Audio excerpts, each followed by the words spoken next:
Байгаль орчин аялал жуулчлалын яамны санаачилгаар хандлага өөрчлөлий багц ажлын хүрээнд ногоон паспорт аяныг 2018 оноос Монгол улсын хэмжээнд хэрэгжүүлж эхэлсэн.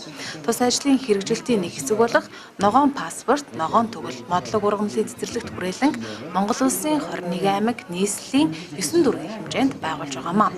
Тус ажил өнөөдөр Дархан хотод өрнөлөө.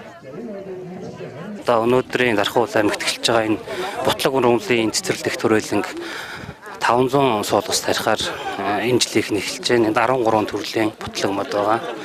Цаашдаа тэгээ хүүхдүүдтэй багаас нь байгаль орчноо зөвөр юу хамгаалахад паспортоо ногоон паспортоо эзэмших багаас нь дадлыг биш суулгах гэдэг энэ ажлын зорилго гарч байгаа. Дархан аймгийн Дархан сумын хэмжээнд байгаа сургуулийн төлөөллүүдээс нэг сургуулиас одоо 10 хүүхэд гэж бараг 200 хүүхэд өнөөдөр ирж мод тарих аянд нэгдэж байгаа. За энэ хүүхдүүд маань өсвөрийн байгаль хамгаалагчдын бүлгэмийн одоо гишүүн ийм хүүхдүүд байгаа. Удахгүй бид энэ өсвөрийн байгаль хамгаалагчдын бүлгэмийн одоо чуулга уулзалтыг зохион байгуулж хүүхдүүдэд байгаль орчныг хамгаалах одоо дадал зуршил бий болох чиглэлээр дөрвтэй ажлуудыг зохион байгуулж ажиллахад төлөвлөж байна.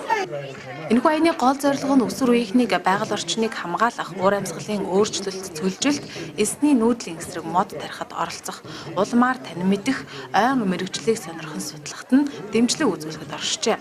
Ногоон паспорт, ногоон төгөл цэцэрлэгт хүрээлэн байгуулахад Дархан хотын ерөнхий боловсролын сургуулийн 200 орчим сурагчид оролцсон байна. Одоо энийг хийснээр бидний агаар цэвэршин хамгийн түрүүнд тэгээ бид нар бохирдолтой агаараар амьсгалахгүй тэгээ бидний эрүүл мэндэд ч маш сайн. Тийм болохоор би бас өөрөө эко клубыг бас хариуцж явж байгаа. Тийм явж байгаа хүмүүний хувьд бас иймэрхүү үйл ажиллагааг цааш нь улам дэлгэрүүл зохиохыг өөрийн зөвсөж байгаа. Ногоон паспорт, ногоон төгөлт цэцэрлэгт хүрээлэн Дархан сумын 9 дугаар багийн нутаг дэвсгэрт бий болголоо.